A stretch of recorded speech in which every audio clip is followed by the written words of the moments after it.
Welcome into Buccaneers Insider Live, presented by Miller Lite. Casey Phillips here with senior writer and editor Scott Smith, and it is finally here. We are 1 day away from the NFL draft, our final one of these before, but we are going to be doing a live show for 45 minutes leading up to the draft tomorrow night. It's going to be showing in Raymond James Stadium if you're at the draft party. It's also going to be streamed on all of our Buccaneers platforms, so make sure you check that out as well. So this is our last little one before we get into all the nitty-gritty tomorrow night. So we're going to kind of look at things from a little bit higher level today, big picture stuff. So first, just to give everyone as the draft approaches of, wait, when are the Bucs picking again? When is that going to happen? How many picks do we have? We figured we might want to, we've gotten so into the individual guys and who they might draft, we thought that might be a good place to start. Kind of thing. Yes, so give the people the how to watch. Well, it starts on Thursday night, and the draft itself begins at 8, although generally it's about like 8 minutes before they actually put the first team on the clock, and then that team will probably milk all of its 10 minutes. So you might not see a first pick till like 8:15 or something, but the Buccaneers pick 27th in the first round.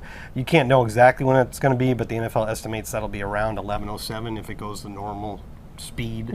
The next day is Friday night, and that's rounds 2 and 3, and it starts at 7 p.m. All these are Eastern times, and you have 7 minutes on the clock for those. The Bucs have one pick in the second round, as you see there, at 60, and one pick in the third at 91, which are obviously close to the end of the round in both cases, and you can see their estimated times there for when those might happen. And then everything wraps up on a kind of a strange day for the Buccaneers on Thursday, because they have a pick in round 4, which you can see here, there's 133, and then nothing else until round 7, and it's close to the end of round 7. So you can see there's 115 picks between the first and second, and by the estimated times, maybe 5 hours between picks. So Jason Light and company are going to have a lot of time to just hang out in the draft room, unless they make some trades, which is always possible. You never know. And so now, also speaking of that, let's talk a little bit about what we think they might do. And we know we've talked so much about mock drafts and what we think is going to happen, and we've done a lot of road to the drafts talking about that as well. So now we are finally here in the last day, which means we know exactly what's going to happen, right? Yeah, well, when I talk to Jason tomorrow before the draft, I'm sure he'll let us know. Yeah, he'll tell you everything, exactly what's going to happen. So for now, before we get all the real insight from him, what do we feel like is going to happen at this point? And a good way to put that is when he was doing his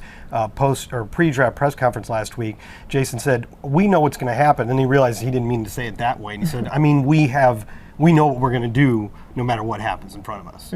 So nobody knows what's going to happen from picks 1 to 26 for sure. Nope. That's an awful lot of variables. But as we're getting close, there tends to be a little bit more consensus. I started counting mock drafts that are out there and stopped when I got to about 2 million. So you can find. You didn't want to give all 2 million opinions today. I feel like we should. That would just take us all the way up to the draft tomorrow. It sounds like a perfect live show. So I thought I'd look at some of the more prominent national sites and the ones that were most recent. All of these, except for the ESPN one, which was late last week, were posted from as recently as Tuesday, which was yesterday. So, or maybe Monday. It was all this week. So these are some of the things that people are coming down to now. This is something we've done several times. Devontae Wyatt from Georgia. That's what Todd McShay of ESPN.com picked. So Pro Football Focus picked. Another team, another draft wire there. They obviously thought Devontae Wyatt would be gone, so pivoted to a different defensive lineman. But then you see some other ideas over here. NFL.com thinks we're going to go guard with Zion Johnson from Boston College, and CBS Sports thinks cornerback, and Andrew Booth is the one that's going to be there. And which I'm sure means that's the one you wrote, obviously. You're moonlighting for CBS Sports, talking about corners. Exactly. I do think it'd be great if the Bucs got a corner there, but I'm not sure there's going to be one they love. And then the most interesting one here is probably Peter King of NBC Sports did his mock draft earlier this week. And David Ojabo is a guy that a lot of people are conjecturing, will he still go late in the first round? Because he's the one, of course, who tore his Achilles tendon at his Michigan Pro Day. Other than that, he's probably a top 15, 16 pick.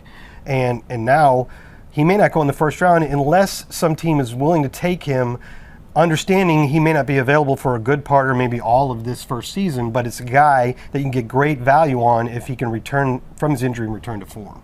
So, everybody got really excited last season when Cam Akers, the running back for the Rams, tore his Achilles in like early August or late July, and then made it back for the playoffs like 6 months later. And it was like, back from an Achilles in 6 months, this changes all the calculus. And so I think everybody's thinking now that every guy who tears his Achilles could be back in 6 months. I'm not sure that's the case. So if you're that optimistic and you think that could happen, if you draft David Ojabo, you might have him back and getting started at mid-season. And if you think you're a playoff contending team, he might be starting to get back into the groove by the time you hit the playoffs. Yeah, I just already know if it's Devontae Wyatt, the confusion that's going to be Devin White and Devontae Wyatt, and we are for sure going to mess that up multiple times. All right, so let's get into some of our questions from everybody on Facebook. Again, if you have a question for us, you can put it underneath the live video on the Buccaneers Facebook page in the comment section. Speaking of the returns from injury, Alan wanted to know, what do you think are the timelines on Chris Godwin's return? Well, so his injury was in December, I believe, late December. And if you go 9 months, which is what people generally say about ACLs, that would have him back right about the start of the season, maybe a little bit before. I know that Chris is a guy that works really hard and is going to do everything right. So if there's a range in this prognosis of when he'll be back, I'd expect him to be back in the early part of that range. He did talk to the media a while back, and he said he felt like his rehab was going very well, but at that time he didn't want to put a timetable on it. Yep. So I think the hopes would be maybe towards the end of training camp, but you have to at least acknowledge that he could miss a little bit of time at the beginning of the season, which makes that Russell Gage signing even a little bit more important, because that's a guy that can help you bridge that gap until your other starter's back with Mike Evans. Okay, and Richard wanted to know, who do you wish we can draft versus most likely? That's a good one. Well, I don't think he'll make it, so I guess this would be a wish. That the other defensive lineman from Georgia, Jordan Davis, would be awfully exciting. Also, maybe an edge rusher. I mean, there's no way the Bucs are going to get Aiden Hutchinson or Trayvon Walker or Kayvon Thibodeau.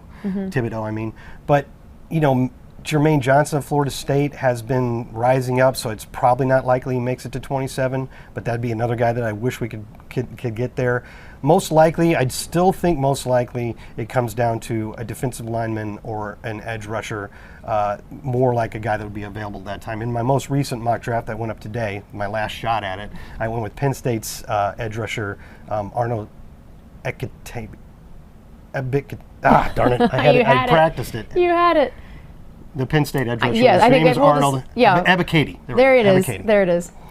So that's, I think, probably a more likely scenario, a little bit farther down the list on those two positions. Okay. All right. Well, that is going to do it for us on this edition of Buccaneers Insider Live, presented by Miller Lite. Again, we are going to be live tomorrow night. It is going to be broadcast here at Raymond James if you are at the draft party, and then it'll also be streamed live on all of the Buccaneers platforms as well if you won't be there and will be watching the draft from home. So make sure you tune in. We're going to start about 7:15 tomorrow night, and we're going to talk all things Buccaneers offseason and the draft upcoming. It'll be about a 45-minute live show with a bunch of other amazing content in it, so we'll see you then.